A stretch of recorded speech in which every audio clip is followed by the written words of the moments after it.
នេះគឺជា ASUS ROG Strix G16 តម្លៃថ្មី1249អ្នកនរគ្នា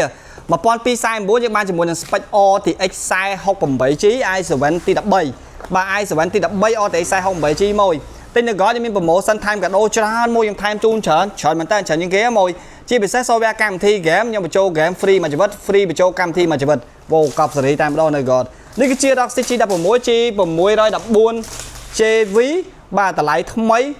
1249ខ្ញុំថែមជូនកាដូច្រើនមួយចង់ទិញសុខបានខ្ញុំមានសេវាកម្មបងមលុះដល់ 100% មួយបាទមានសេវាកម្មបងមលុះហើយមួយទៀតមកសម្រាប់មកនៅតាមខេត្តខ្ញុំ free សេវាដឹកជញ្ជូនទៅតាម5ខេត្តក្រុងសម្រាប់បងសម្រាប់មួយនេះក៏គាត់ទិញនៅខាងខេត្តបាត់ដំបងមួយបាទខ្ញុំត្រូវផ្ញើទៅបាត់ដំបងថ្ងៃនេះបាទបាត់ដំបងឆ្ងាយមែនតើអញ្ចឹងសម្រាប់ laptop នេះខ្ញុំ free សេវាដឹកជញ្ជូនទៀតហើយ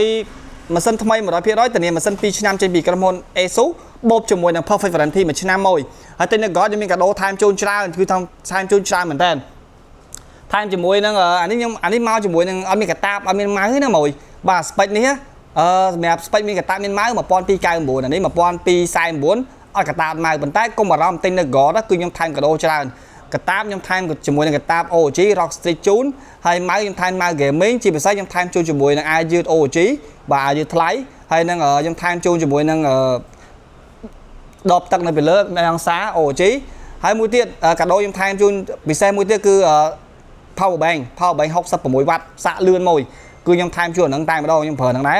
66 វ៉ាត់គឺលឿនមែនតើហើយខ្ញុំថែមជូនជាមួយទាំង hard jack ក្រុម laptop ជាមួយនឹង flash 64G skin card ពេកទឹកជូរកញ្ចក់ត្រង់មកទូត្រង់មកធំឯងគឺមក play តែម្ដងជាពិសេស game គឺខ្ញុំបញ្ចូល free ឲ្យរហូតតែម្ដងហើយ software ខ្ញុំបញ្ចូល free រហូតដូចគ្នាអញ្ចឹងសម្រាប់មួយដែលត្រូវការជាមួយ laptop ថ្មី ROG Strix G16 G614JV ថ្មី1249 RTX 4068G កុំភ្លេចនៅឃើញដល់ God បាទថ្មី 100% តែម្ដងឬក៏មួយមកចូលកាន់ website godonpcgame.com បាទរៀងវាស្អាតមែនតើមួយស្អាតមែនតើកប់សេរីតែម្ដងកប់សេរីចាស់សម្រាប់មួយត្រូវការជាមួយ laptop ថ្មីកុំភ្លេចនៅឃើញដល់ God